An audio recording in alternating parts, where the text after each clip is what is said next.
തേക്കടിയിലെത്തിയ Israel സ്വദേശികളായ വിനോദസഞ്ചാരികളെ കടയിൽ നിന്ന് അപമാനിച്ച് ഇറക്കിവിട്ടു. മറ്റ് വ്യാപാരികൾ പ്രശ്നത്തിൽ ഇടപെട്ടതോടെ സ്ഥാപനം നടത്തിപ്പുകാർ സഞ്ചാരികളോട് മാപ്പ് പറഞ്ഞു. ഇടുക്കി ലൈവ് വാർത്തകൾ നിങ്ങൾക്കായി അവതരിപ്പിക്കുന്നത് woodpecker furnishing and Kattappana bed centre, government tribal higher secondary സ്കൂളിന് സമീപം, കട്ടപ്പന. ആനവച്ചാലിന് സമീപം കാശ്മീർ സ്വദേശികൾ നടത്തുന്ന കരകൌശല വിൽപ്പന കേന്ദ്രത്തിൽ ബുധനാഴ്ച രാത്രി 7:30-യോടെയാണ് സംഭവം. ഫുട്പാത്തിലൂടെ നടന്നുപോയ സഞ്ചാരികളെ കടയിലുള്ളവർ വിളിച്ചു കയറ്റുകയായിരുന്നു.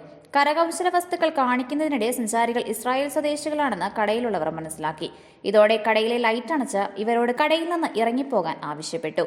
ഇക്കാര്യം സഞ്ചാരികൾ തങ്ങളുടെ ഡ്രൈവറെ അറിയിച്ചു. ഇദ്ദേഹം വ്യാപാരി വ്യവസായ ഏകോപന സമിതി ഭാരവാഹികളെ വിവരമറിയിക്കുകയും അവർ വിഷയത്തിൽ ഇടപെടുകയുമായിരുന്നു.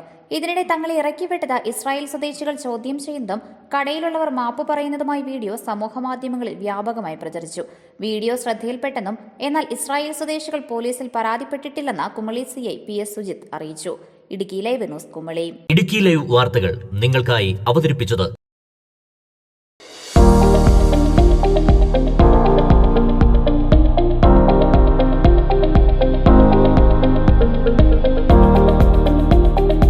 എല്ലാ ഫർണിച്ചറുകൾക്കും വൻ വിലക്കുറവ്. 4 നിലകളിലായി മികച്ച collections.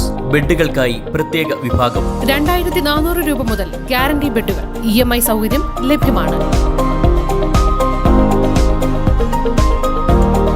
Woodpecker furnishing and Kattappana bed centre, government tribal higher secondary സ്കൂളിന് സമീപം, കട്ടപ്പന.